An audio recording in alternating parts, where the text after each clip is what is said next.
श्री कृष्ण कहते हैं, हमारे जीवन में बहुत दुख आते हैं, इस कारण हम अक्सर दुखी रहते हैं। लेकिन हम चाहते हैं कि खुश रहना, अच्छा जीवन जीना। इसलिए लोग अक्सर भगवान के पास जाते रहते हैं। लेकिन मैं आपको एक बात बता दूं कि हमें लगता है कि दुख आने वाला है, तो यह कैसे पता चलता है? भगवान कहते हैं कि हमें जब भी दुख आता है और जब भी सुख आता है, तो उसके कुछ संकेत हमें पता चल जाते हैं। ये संकेत बताते हैं कि दुख आएगा या सुख। इस प्रकार सुख आने के कुछ संकेत होते हैं, जो कि आपको समझना बहुत जरूरी होता है। हर व्यक्ति के जीवन में एक बार ऐसा समय आता है जब उसे हर जगह से निराशा ही निराशा मिलती है। लेकिन कहते हैं कि हमेशा समय एक जैसा नहीं होता और जिनका बुरा समय आता है उनका अच्छा समय भी जरूर आता है। आइए जानते हैं कि अच्छा वक्त आने से पहले हमें क्या संकेत मिलते हैं। हर व्यक्ति के जीवन में उतार चढ़ाव आते रहते हैं। यह सब समय चक्र के कारण होता है। समय से बलवान कुछ भी नहीं होता है। अपने अपने जीवन में व्यक्ति को राजा से रंग और रंग से राजा बनते हुए भी देखा होगा। जब भी आपके जीवन में बड़ा बदलाव होने वाला है, तो ऐसे बड़े बदलावों से पहले आपको ईश्वर या सृष्टि के द्वारा कुछ ऐसे संकेत प्राप्त होते हैं कि आपके आने वाले समय में ईश्वर ने आपके लिए कुछ अच्छा सोचा है। जो भगवान अच्छा समय आने से पहले देते हैं, वह नील ब्रह्मा मुहूर्त में खुलना। बहुत से ऐसे लोग होते हैं जिनकी नियमित रूप में उठने से पहले आंख खुल जाती है। यदि आप देख रहे हैं कि आपकी नींद ब्रह्मा मुहूर्त में खुल रही है, यानी सुबह 3 से 5 बजे के बीच खुल रही है, तो आपके जीवन में बहुत ही बड़ा बदलाव आने वाला है। इसलिए आपको पहले ही भाव जाना चाहिए कि आपके जीवन में कुछ अच्छा घटित होने वाला है। ब्रह्मा मुहूर्त भगवानों के उठने का समय होता है। जब हमारे जीवन में कभी भी यदि हम ब्रह्मा मुहूर्त में हमारी आंखें खुल जाती हैं, तो हमें समझ जाना चाहिए कि भगवान उसे समय हमारी आंखें खोलकर हमें संकेत देना चाहते हैं कि आपका अच्छा समय निकट है या अच्छा समय आने वाला है। अच्छा समय आने के दूसरा संकेत होता है कि तुम्हारा अचानक खुश होना। कभी कभी तो यह संकेत देखा जाता है कि तुम्हारा अचानक से खुश होना मन करने लगता है। इसका मतलब यह है कि ईश्वर आपको कुछ अच्छे संकेत दे रहे हैं, जिस प्रकार आपको इस समय खुश होने का मन कर रहा है। उतना ही दुख जो अपने जीवन में देखा है, वह बहुत जल्दी खत्म हो जाएगा। समय में आपका मन प्रफुल्लित होता है और आपको जानकर हैरानी होगी कि आप उसे समय यदि गलत स्थिति में भी होंगे तो भी खुश रहोगे। नकारात्मकता आपके पास होगी ना, तब भी आपको दुख नहीं मिलेगा, आपको खुशी प्रतीत होगी। अच्छा समय आने का तीसरा और महत्वपूर्ण संकेत यह है कि गौ माता का आगमन।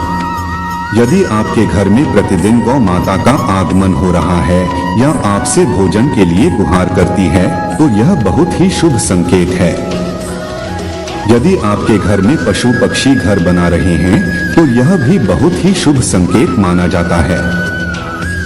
इसके अलावा अगर पक्षियों की चहचहाट आपके घर के आसपास दिन प्रतिदिन बढ़ती ही जा रही है, तो यह संकेत भी जीवन में बहुत ही जल्द सकारात्मक बदलाव लाने वाला है।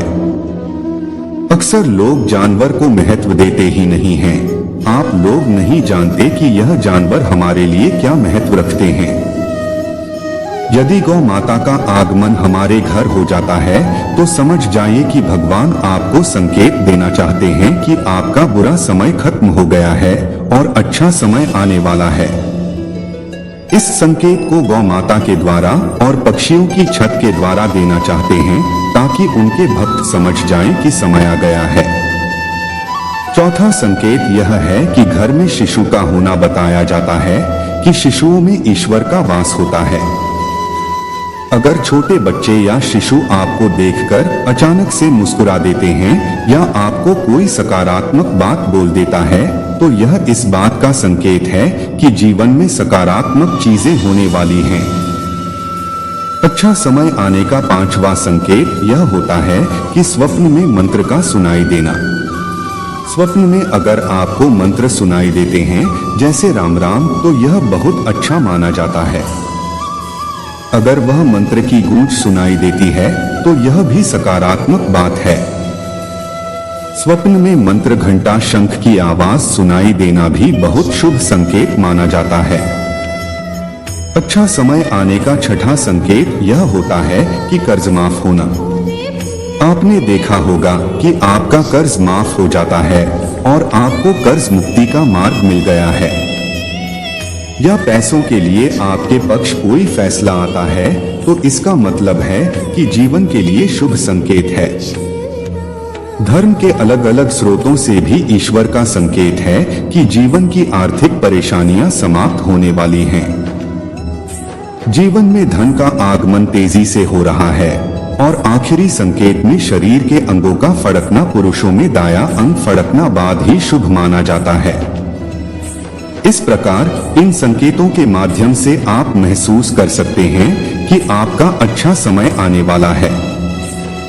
आइए अब सुनते हैं एक मनोरंजक कथा जिसमें भक्ति और प्यार भाव से कैसे कोई धनी बन जाता है, उसका वर्णन किया गया है।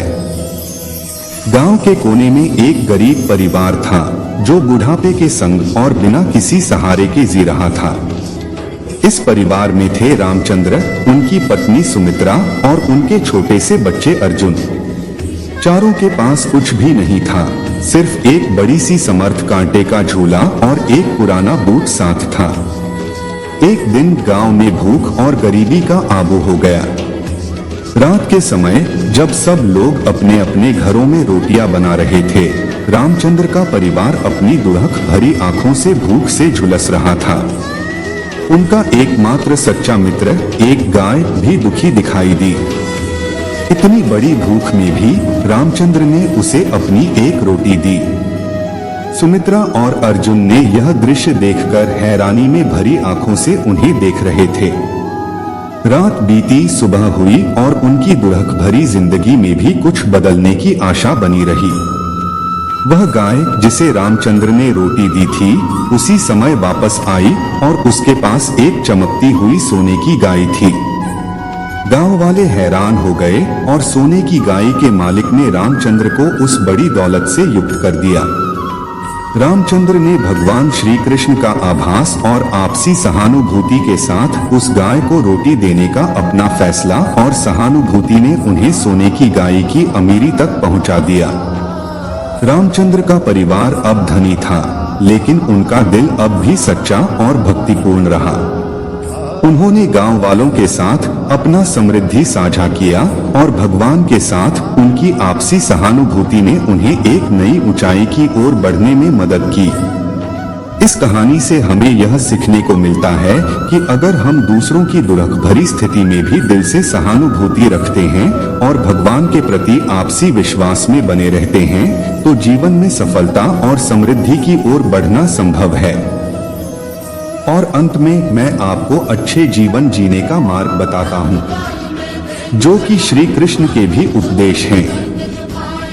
वह सब कुछ करो जो तुम्हें करना है, लेकिन लालच से नहीं, अहंकार से नहीं, वासना से नहीं, ईर्ष्या से नहीं, बल्कि प्रेम, करुणा, नम्रता और भक्ति के साथ। भगवान श्री कृष्ण इस अनमोल वचन के माध्यम से कार्य करने की नियत का उल्लेख करते हैं। जब किसी भी कार्य करने में अगर लालच होगा, बेईमानी होगी, जलन होगी, तो वह काम ना तो सही होगा और ना ही उसके परिणाम होंगे। इसके अतिरिक्त जिस कार्य को पूरे मन से प्रेम पूर्वक करेंगे, तो वह सिर्फ हमारे लिए ही नहीं बल्कि समाज के लिए भी अच्छा होगा। तो दोस्तों, आज अच्छे विचारों को यही विराम देते हैं। फिर मुलाकात होगी कुछ नए अच्छे विचारों के साथ। अगर आपको मेरा कहानी सुनाने का अंदाज पसंद आया तो चैनल को सब्सक्राइब करें और जय श्री कृष्णा कमेंट करें। धन्यवाद।